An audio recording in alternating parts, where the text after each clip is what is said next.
Good evening, you're watching London Live News at 6 with Helena Warrior. Coming up tonight, a report finds Dame Cressida Dick felt intimidated into quitting as head of the Metropolitan Police Service, but the Mayor of London hits back, calling the review clearly biased. Climate activists from the group Extinction Rebellion superglue themselves around the Speaker's chair in the House of Commons, calling for a citizens' assembly on climate justice. We'll have an update on London's weather in the next 10 minutes. Plus, if you were in Fitzrovia in the last couple of days, you might have seen the Happy Cafe, set up to increase our dopamine and provide fun and company. Ex-Olympian Greg Rutherford will be telling us why it's important to boost our mood. And an action-packed new prequel to J.R.R. Tolkien's Lord of the Rings begins. We'll hear from the cast playing characters familiar and new as the series returns to Middle-earth. First tonight, though, a review has found that Dame Cressida Dick felt intimidated into stepping down as Metropolitan Police Commissioner after an ultimatum from the Mayor of London, Sadiq Khan. Dame Cressida quit in February after Mr Khan said he had lost confidence in her leadership. Home Secretary Priti Patel asked the then leader of the police watchdog that later put the Met under special measures to carry out a review into the handling of the exit, which found that Mr Khan did not follow due process. However, the mayor said the review was clearly biased and ignores the facts. Leading the review, Sir Tom Windsor said Dame Cressida faced political pressure to resign and that statutory steps were not followed by the mayor. However, Mr Khan hit back, saying Londoners elected me to hold the Met Commissioner to account, and that's exactly what I have done. I make absolutely no apology for demanding better for London and for putting the interests of the city I love first. Well, Sir Mark Rowley is due to take over as Met Police Commissioner this month. Climate activists who posed as tourists superglued themselves around the Speaker's chair in the House of Commons chamber today. The climate group Extinction Rebellion said around 50 people were involved in the non-violent action in Westminster. 3 people booked on an official tour of the building glued themselves in a chain around the Speaker's chair before reading out a speech. Cost of living scandal while polluting companies get rich.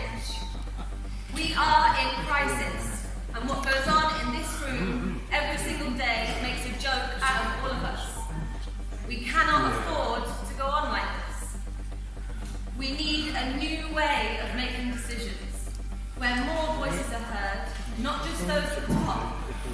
We need the true diversity of this country to be represented. We need a citizens' assembly. One protester also climbed up scaffolding inside the parliamentary estate near Westminster Hall, and 2 chained themselves to railings at New Palace Yard.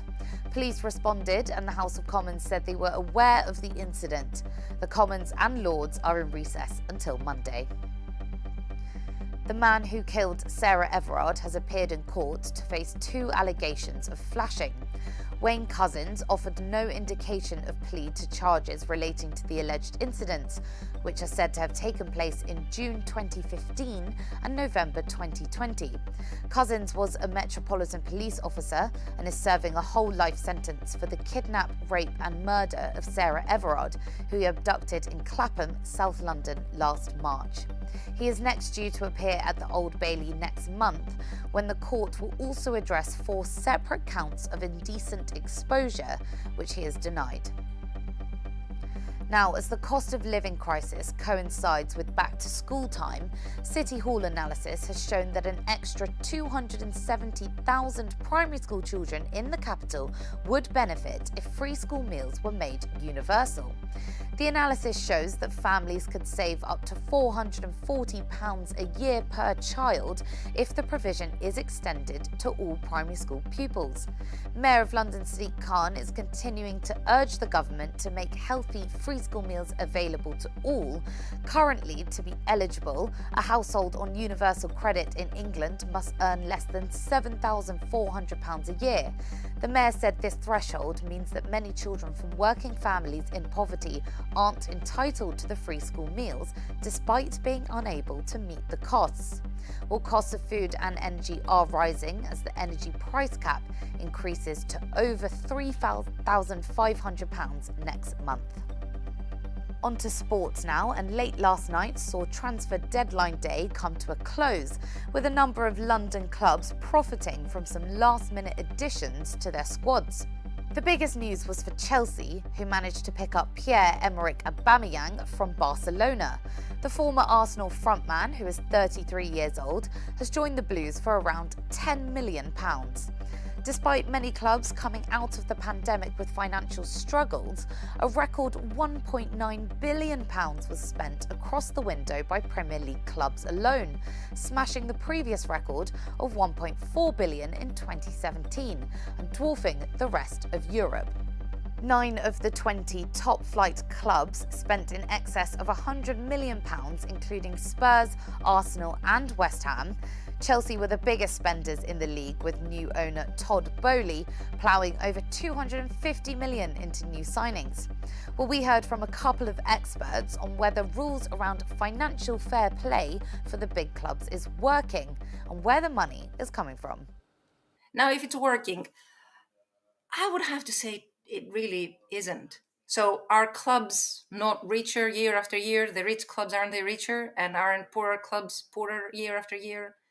Don't we see debt increasing in most football clubs around Europe? We do.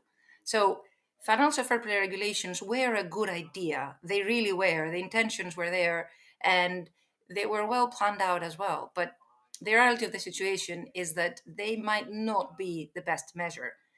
The health of European football, the financial health, hasn't improved. Now, COVID didn't help, but even COVID aside, we didn't have good signs from it. We actually saw that it kind of solidified the gap between the very rich clubs and the very poor clubs. And then that spiraled further down into uber rich clubs and poor clubs that are struggling not to get into administration every year.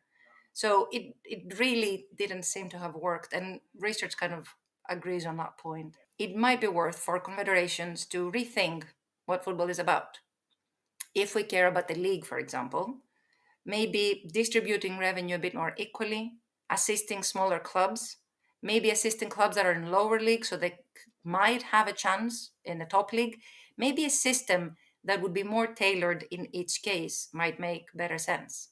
Over a number of years, I've talked about there always been a record in transfer spending, but to see the levels this summer, I guess, is slightly unexpected. If we'd gone back to the start of the summer, I don't think many of us would have predicted it to this level. But I think there's a number of factors really that have driven this. I think as we've come out of the COVID-19 pandemic, clubs have got a little bit more security. We've just entered a new broadcast cycle, which means that certainly those clubs who will play in the Premier League through that time period know exactly what they're going to be generating. We've got fans back in the stadiums, which has come with a timely boost and provides more kind of available cash to clubs. And then we've got a wave of new owners as well. And of course, what we've seen at Chelsea has really driven forward the market. And I guess you've got to look at these things in the sense that it creates a little bit of a domino effect. So as one club in the Premier League spends, then another will do as well. And halfway through the window, we actually thought that it was the spending in the Premier League itself that was really driving the step change, but actually it's broadly across the piece. There we go, it's time now for a look at London's weather, and generally it's staying very pleasant with a warm night. Temperatures only dipping down to around 15 degrees. Tomorrow morning, it's a cloudy start to the day, but there should be some sunny intervals around 5 p.m, with temperatures staying in the low 20s. More of the same on Sunday, and looking ahead to the start of Monday morning, there'll be some light rain showers, but generally clearing up into a sunny start to the week. Well, just before the break, let's bring you this. For cinema buffs in the capital, the BFI London Film Festival is now underway. It's a key event for the film industry in the capital and will be featuring some of their star-studded premieres from some of the biggest movies over the course of the programme, starting on the 5th of October. Right now, though, we've heard from organisers at the launch of this year's festival, which is comprised of 164 features and 23 world premieres across film and TV, on how important it is to offer free tickets. Launched LFF for free in 2019, and even then we know we wanted people to be able to come to the festival, buy a ticket, but then experience loads of different things without having to pay, or not even buy a ticket, just come and do as much as they could. So it was part of our strategy then, and now it seems even more essential when people really have to think about how they spend their money. I mean, obviously opening and closing are going to be really exciting this year. We're opening with Roald Dahl's Matilda the Musical, which is obviously adapted from the stage musical. The songs are incredible. Loads of people around the world have seen that show, and they're not going to be disappointed at all with this incredible film. But I also am just really looking forward to having a year of stability after last few years of the pandemic, having to reinvent the festival so many different times. It's great to be delivering this, really the same sort of architecture of the festival that we've delivered for the last couple of years. We've frozen our prices. We have a £5 ticket off. I think it's still £5 for under 25-year-olds. We really care about access to screen culture in its broadest form. It's relentless. You get hit with like 160 films in about 20 minutes, but you are like going, right, that one, and then you're thinking, just go to the experimental section. That's where you see like stuff you never get a chance to see again in a proper cinema. You're not watching on your phone or a laptop. That's where I want to be. Like I kind of, it's just what I love. There we go, the BFI London Film Festival starting on the 5th of October. Right, we're going to take a quick break now, but in just a few minutes, we'll be reviewing the week in Westminster as voting has closed for Tory members to choose the next leader of the party, with Liz Truss odds on to be the next Prime Minister.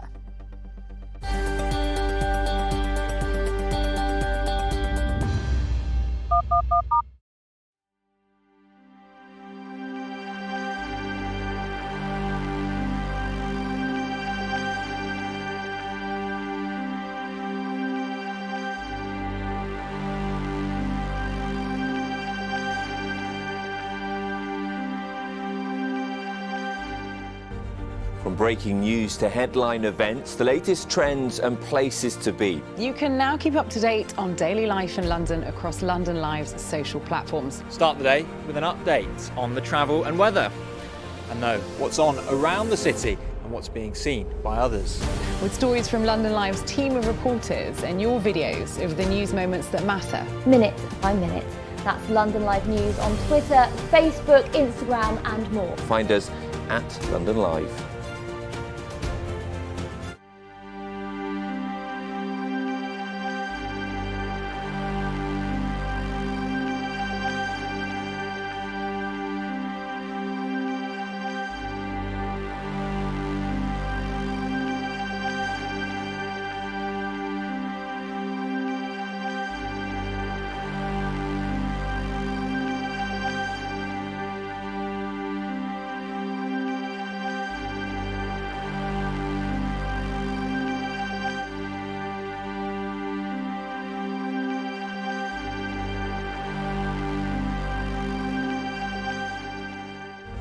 From breaking news to headline events, the latest trends and places to be. You can now keep up to date on daily life in London across London Live's social platforms. Start the day with an update on the travel and weather, and know what's on around the city and what's being seen by others.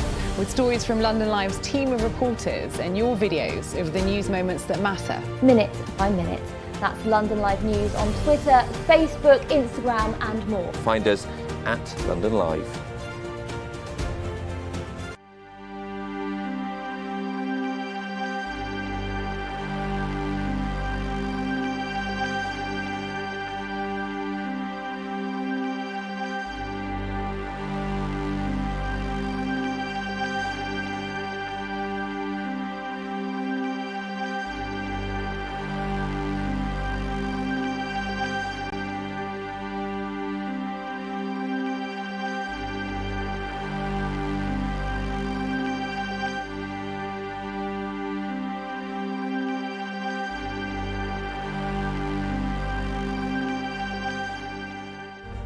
From breaking news to headline events, the latest trends and places to be. You can now keep up to date on daily life in London across London Live's social platforms. Start the day with an update on the travel and weather, and know what's on around the city and what's being seen by others.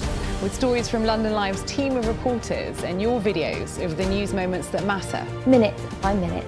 That's London Live News on Twitter, Facebook, Instagram and more. Find us at London Live.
Welcome back to London Live News. It's time now for a look back at the week in Westminster and the world of politics. Well, earlier I spoke to John Johnston from Politics Home as we looked ahead to who will be our next Prime Minister.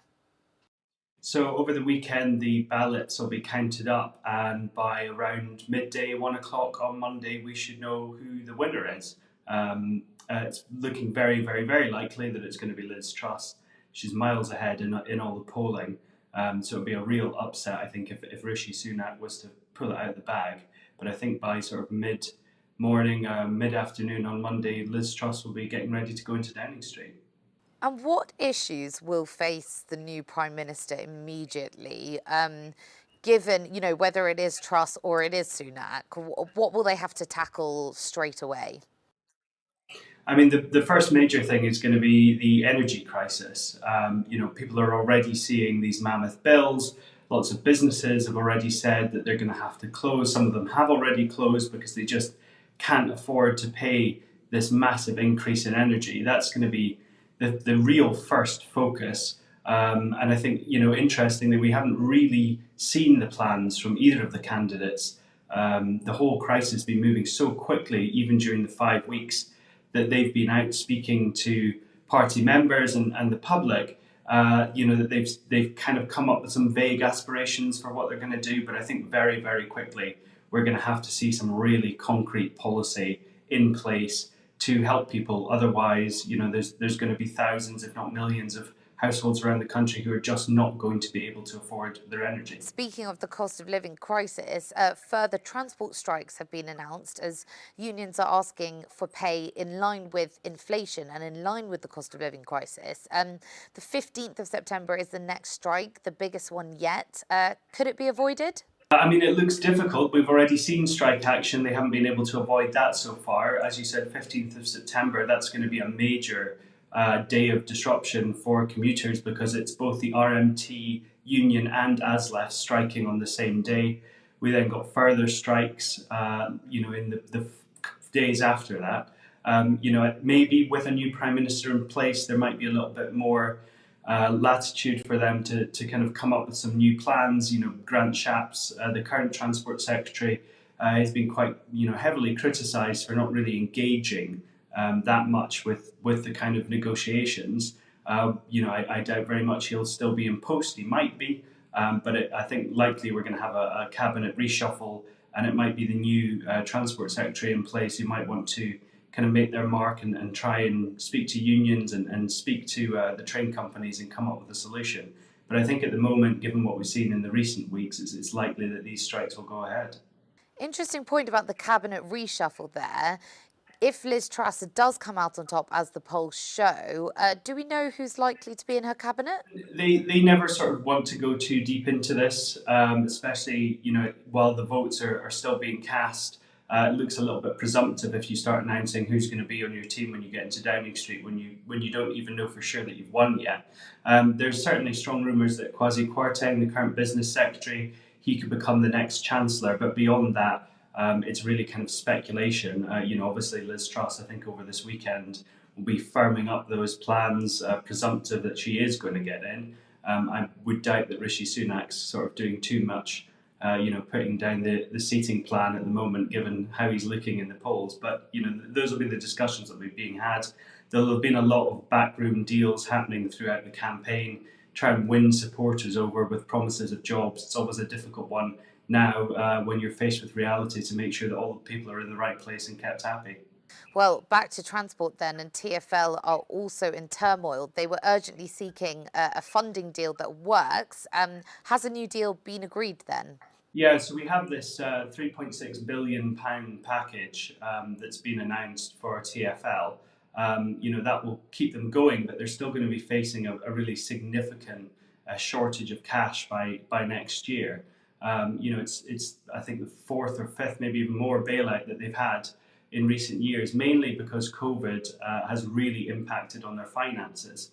There's still 20% lower passenger numbers than there were in normal times at this time of the year, which is creating a massive gap in their books.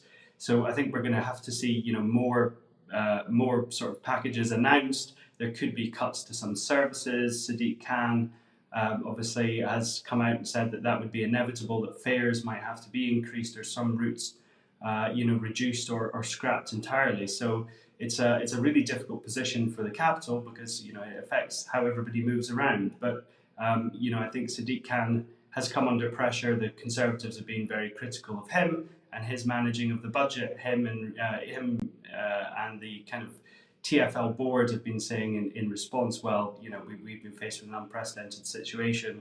It's not really our fault that we had to shut down all the networks and nobody could travel and pay the fares. So, they've got enough money to keep going for now, but I think we could see a lot of further disruption and problems with the TfL services as they, need more money in the future.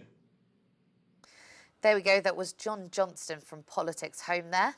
Now, as children are back to school, 57% of parents think kids should start to have their own independence by the age of 12, including many saying that being able to choose what they want to spend their money on would make them feel more free. Well, we spoke to Linda Papadopoulos about the importance of letting go. I've been working with NatWest Rooster Money to look at how parents feel about their kids gaining independence and how kids feel at the same time. And there's some really interesting results. 46% agree that kids are becoming independent at a younger age. 20% said seeing their kids managing how they spend their money was a big milestone. In fact, about a third of parents believe that their kids should be gaining more independence by the age of 10. So what we're finding is that parents want kids to feel more independent. Kids want that independence, but there's kind of a concern about how they do that, how they manage the idea of safety versus that independence. I think it's critical that kids get independence because that's what will make them self-sufficient. Ultimately, one of the ultimate goals of parenting is to ensure that your child can manage life on their own. And that involves, of course, managing their health, their well-being, but also managing money. And, anything that helps them become more aware, more responsible is going to be key. I think for parents to allow their kids to have more independence, it's about kind of, ensuring that you do this gradually, right? So I think it's anxiety provoking from a parent's point of view. You're kind of programmed to want to keep them safe, but giving them little bits of responsibility, whether it's, doing a star chart where they earn tokens and then they can use those tokens to spend on something. So that idea of how their behavior feeds into the rewards they get, that's really important. Allowing them when they're walking to school to maybe slowly, navigate their own way, and then slowly as they get older, allowing them to kind of perhaps walk to school with a friend or take public transport when they get to the right age. I think that's really important. And of course, managing how they spend their money. So whether that's done with a chore system or with an allowance, that's really critical too.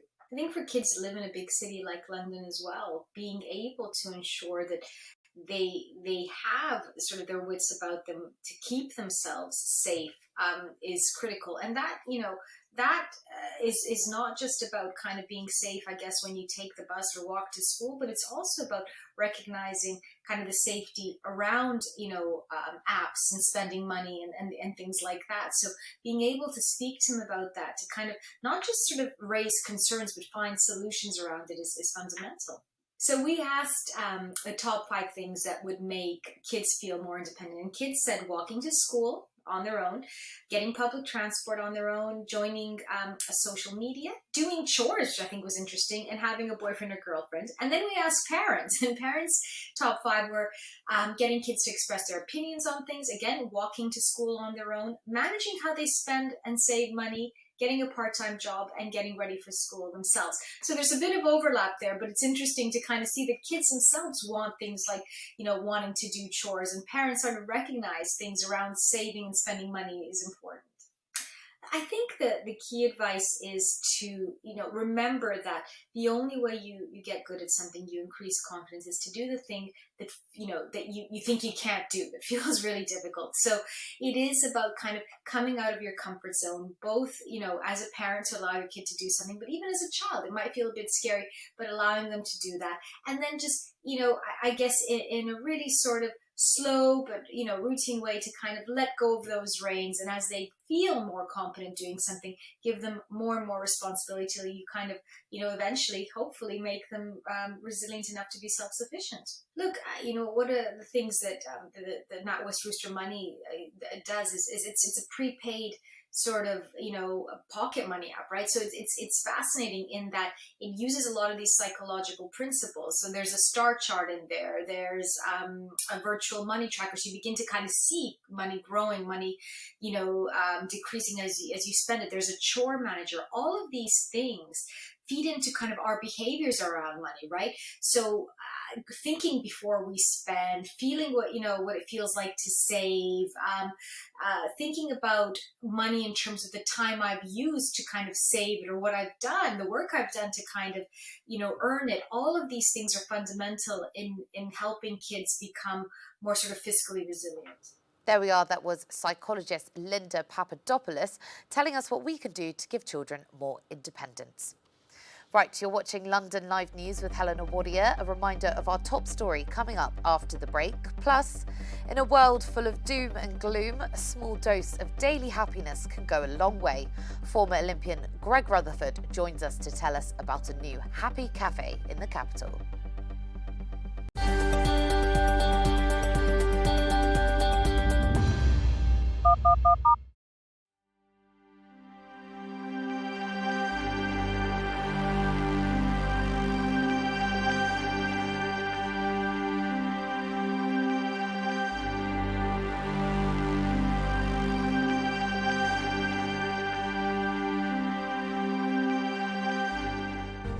From breaking news to headline events, the latest trends and places to be. You can now keep up to date on daily life in London across London Live's social platforms. Start the day with an update on the travel and weather, and know what's on around the city and what's being seen by others. With stories from London Live's team of reporters and your videos of the news moments that matter. Minute by minute. That's London Live News on Twitter, Facebook, Instagram and more. Find us at London Live.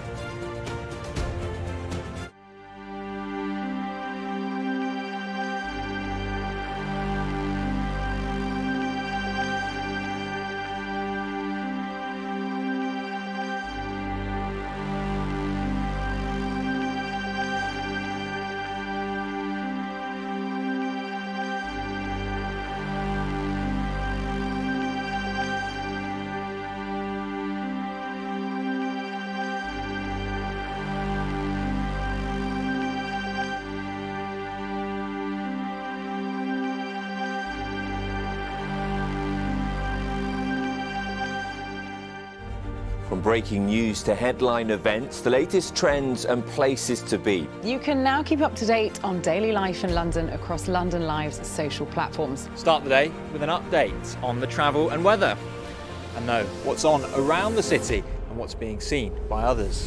With stories from London Live's team of reporters and your videos of the news moments that matter. Minute by minute. That's London Live News on Twitter, Facebook, Instagram and more. Find us at London Live.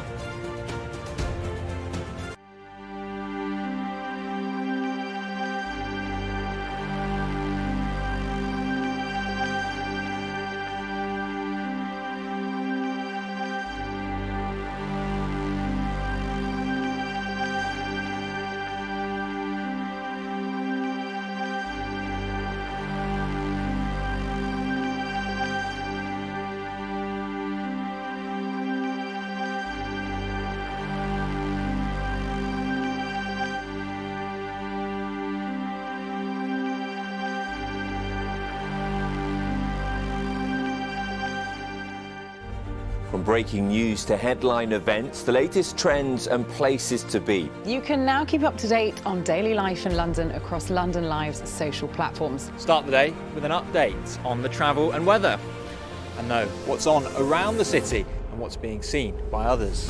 With stories from London Live's team of reporters and your videos of the news moments that matter. Minute by minute. That's London Live News on Twitter, Facebook, Instagram and more. Find us at London Live.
Welcome back to London Live News. A reminder of our top story.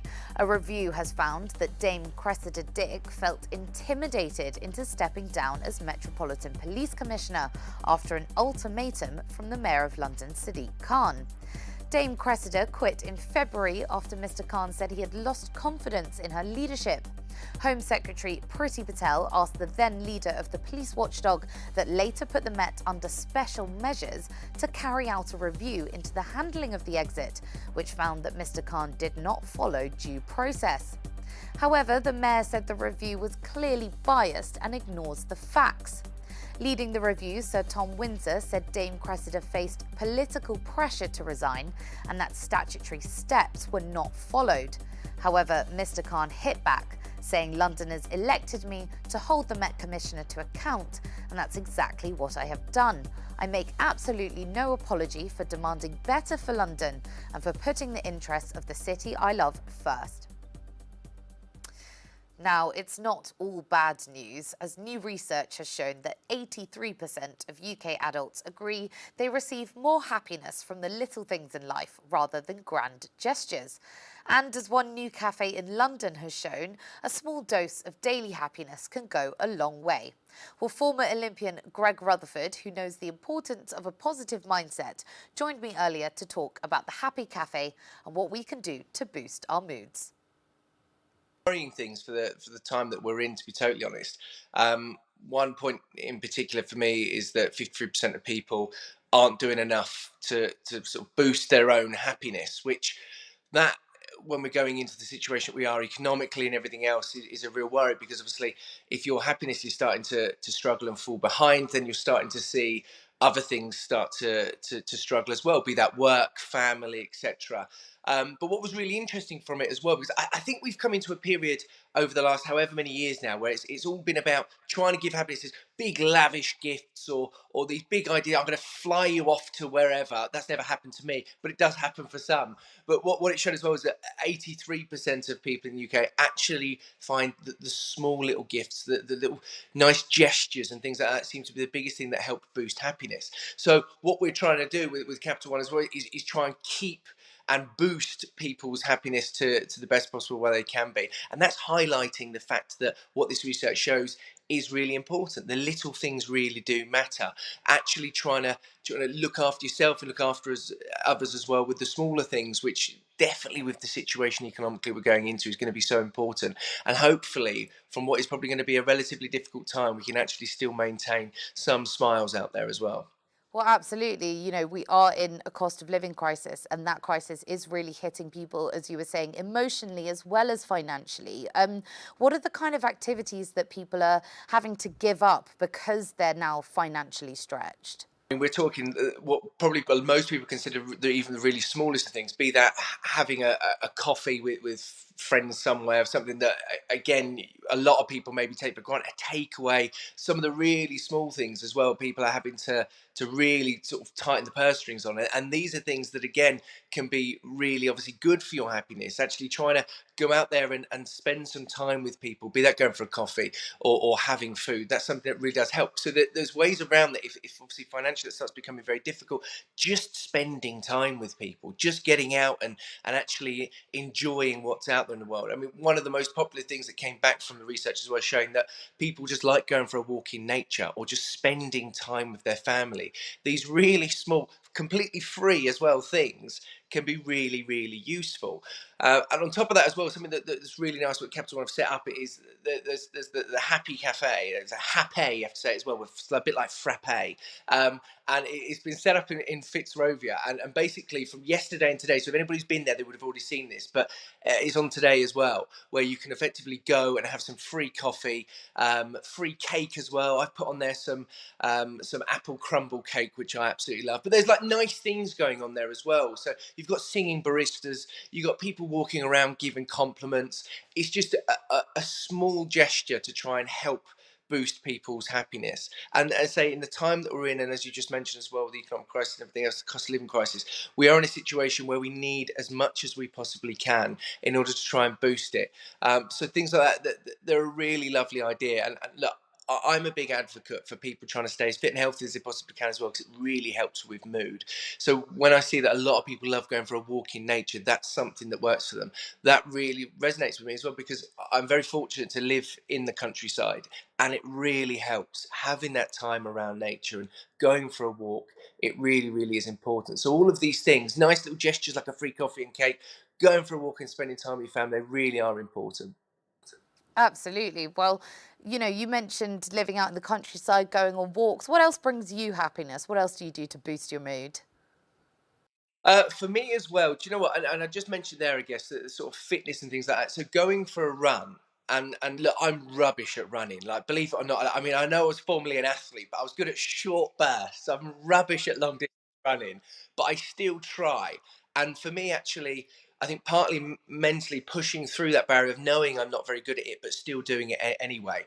And the endorphins that you release from actually pushing your body a little bit really does help boost your mood. And that's something that I love. But obviously on top of that, look, probably the most important thing in my life is that I'm a dad of 3 young children, and just spending time with them, be that rolling around on the floor or kicking a football in the garden or just going out for walks with them. These are things that are so simple to do, but the best things you can possibly do as well. And there's nothing nicer, I don't think, than spending time with friends and family, especially when you can sort of relive old anecdotes and other things like that. These are things that really do help boost your mood. And again, it's free to go out there and just spend time with people that you love being around.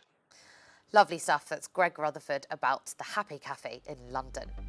Right, time for a final break now, but when we come back, a look at music in the capital, and we'll be speaking to the band Joy Anonymous about growing their community of fans from the Thames shorelines to festival stages. See you soon.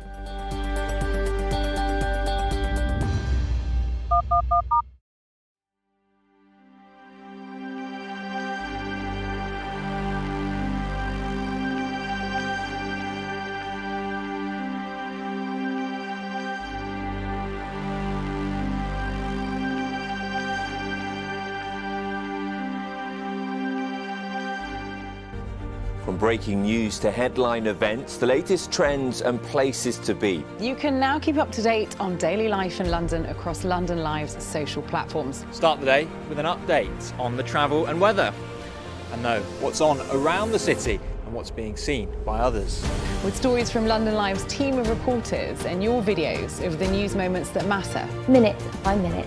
That's London Live News on Twitter, Facebook, Instagram and more. Find us at London Live.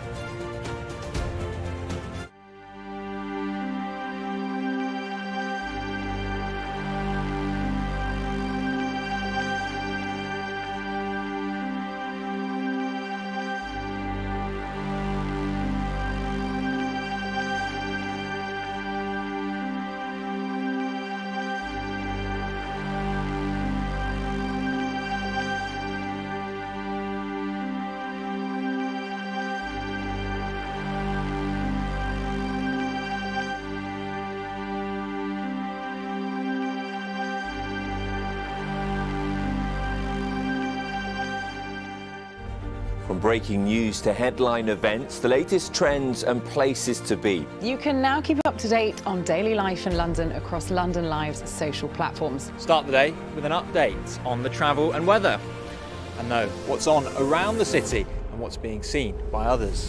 With stories from London Live's team of reporters and your videos of the news moments that matter. Minute by minute.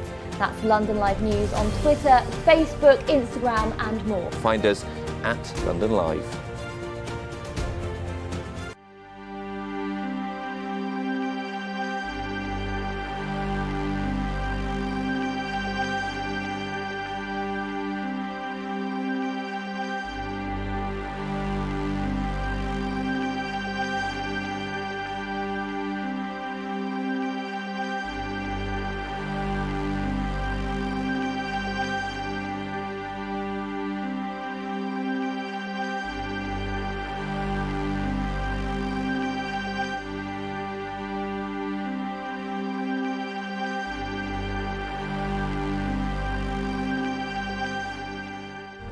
From breaking news to headline events, the latest trends and places to be. You can now keep up to date on daily life in London across London Live's social platforms. Start the day with an update on the travel and weather, and know what's on around the city and what's being seen by others.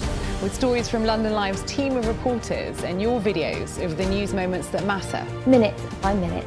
That's London Live News on Twitter, Facebook, Instagram and more. Find us at London Live.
Welcome back to the final part of London Live News. Now, a new epic drama has arrived to Prime Video, set thousands of years before the events of J.R.R. Tolkien's The Hobbit and The Lord of the Rings. Now, the new stars of the prequel have sat down to reflect on the honour and the privilege of being part of the Middle-earth world, which is still loved by fans years after the book's very first release in 1954.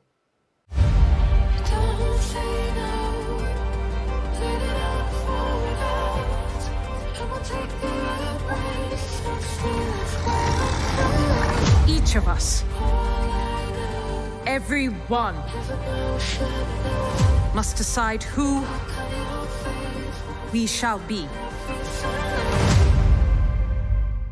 There going to really appreciate the attention to detail and just, I think, everyone's collective desire to sort of do as many things practically, from the sets to the props, so that a lot of stuff is in camera, but also marrying that with a lot of the advancements in technology. So some of those things that, you know, that you would imagine that you can now actually do for television, you're going to see something that is really worthy of the scope and scale of this story. So it's going to feel cinematic, it's going to feel epic. You see all these different lands.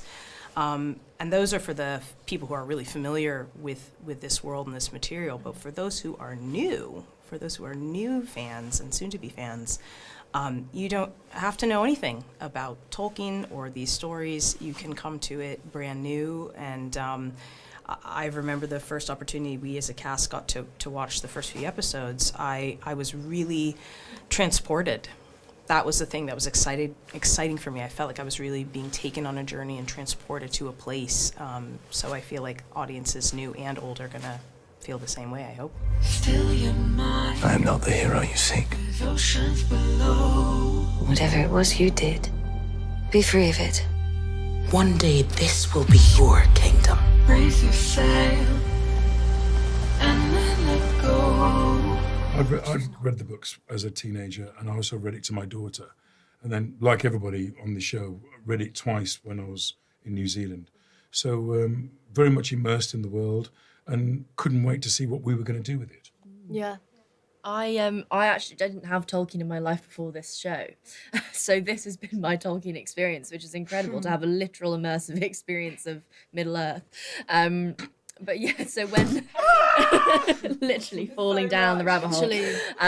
But when I got to New Zealand, there was a movie marathon in one of the cinemas of all the movies extended version on the same day. Yeah. So a couple of us went to watch 12 it. hours or something. Yeah, and it was just like being hit with information overload and just like awesomeness, really. It's so exciting to be a part of it.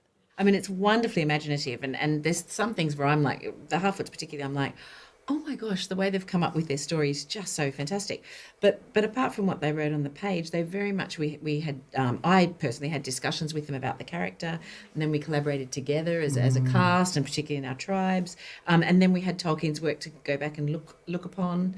So there was a lot there to draw from. And it's been really impressive, I think, to see how respectful they. I mean, they love the work. You know, we've got two storytellers who really care about the Tolkien, work, and so that's fed through at every juncture. And although, like you're saying, there are these lovely sort of enticing sort of caves where we get lost in a new story that JD and Patrick might have forged. Actually, all of it's rooted in Tolkien. You know, it all has its roots back to really, really strong, clear stories from Tolkien, and so I never felt we were being disingenuous with the story. Yeah. I think it's also the worlds that are not in the canon, like the Harfoot world, that is a testimony of JD and Patrick's complete sensibility for Tolkien. They understand Tolkien in a way that I think is deeply profound, and it's never more expressed than in some of the new aspects they're adding to the story. There was a time when the world was so young. There had not yet been a sunrise. But even then, there was light.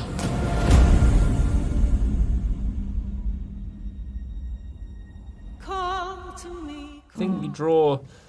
It's a new adaptation, so I think you want to put your own fresh spin on things. But of course, there is a legendarium and a world that this needs to sit within and fit within. And I think all the adaptations share things. They have things in common. So there was definitely, we wanted to set a set of rules as actors in which we live as the characters. But then also, I think those rules had to match what we already know about Middle-earth, right? Yeah. And I think we all felt that the most important thing was like this essence of the world, and that all our characters would kind of make sense once, we found those rules. And also kind of all our characters were living within this amazing set and this with these incredible costumes and stuff. So that also kind of did lots of the work for us in terms of finding out where we exist. I am sorry, but their time has come. The past is with us all. The past is dead. We either move forward or we die with it. This could be the beginning of a new era.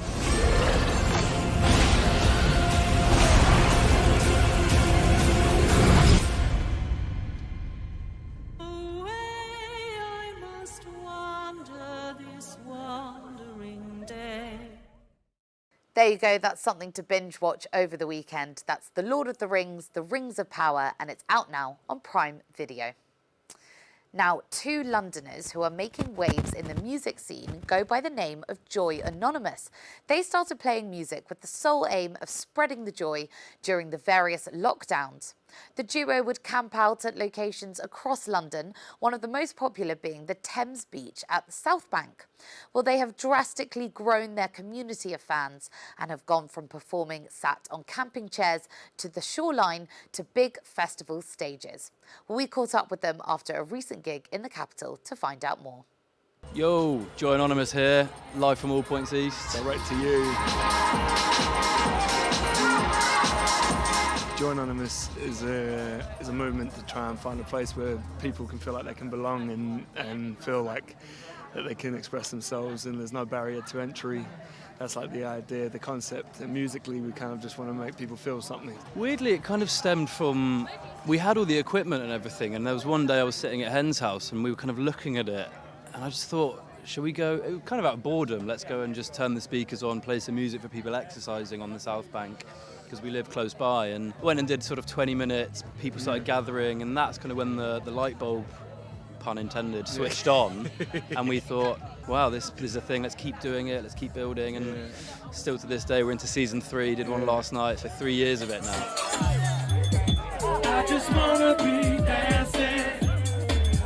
Kind of 5-6 hours a night, and like having people come up and join in and get on the mic and stuff, and it was like, you know, particularly in the time, to have a place where people could come and feel, you know, human, and like, you know, we'd all been isolated for, I think we were about like 3 months into the first lockdown. Pubs were closed and shops were closed. Everything was closed, and we were like, right, okay, let's build a place. Okay. So unplanned, and it's only when we retrace our steps that it's been such a like pivotal part of our career. So, and even with the whole concept of Joy Anonymous, it was like, you know, it kind of stemmed from the idea of like Alcoholics Anonymous or Narcotics Anonymous, where we'd done some work with people who had gone to those meetings, and we'd go to them, and it was, you see people share and go through their own processes, and we're like, why don't we put joy in the corner and see that, like, okay, some people don't understand how to find joy or where joy is or what even joy is, and we were like, why don't we just try and build a little place where we could share ours, and it just developed, and yeah, now we're here. The first album is called Human Again, and the whole concept is like, you know,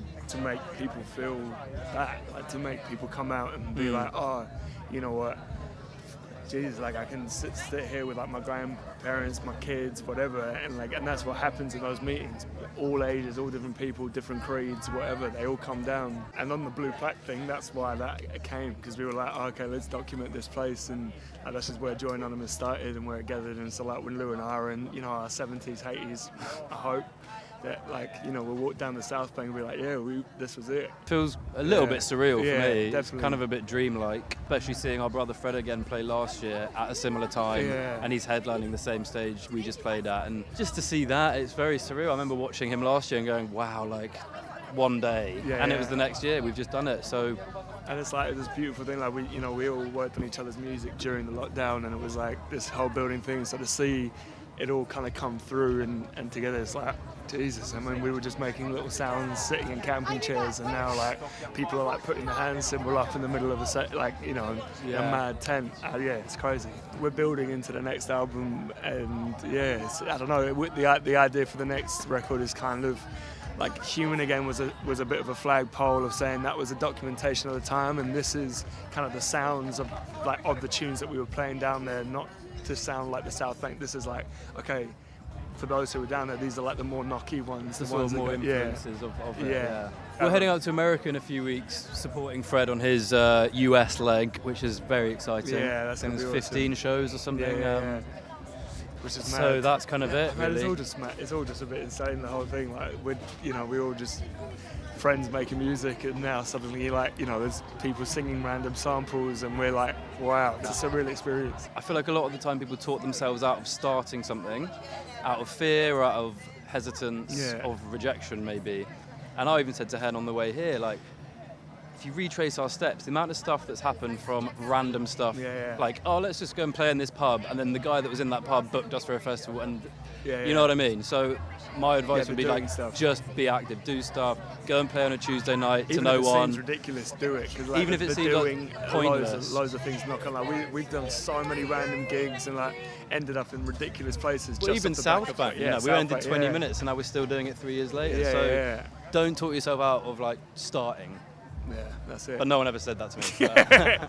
I want it to feel like when we pass away, leave this planet, whatever, there's a place that a bunch of people felt like they belonged in the end of time, and that's it. We literally, our whole origin came from people just coming and singing their own troubles and what they've been going through. So if we can continue that, and by the end of our days be sick, there's a bunch of people who now call themselves Joy Anonymous, well then that's phenomenal. And just to inspire people just to interact and treat other humans around them in a lovely way, because we need to, it's important.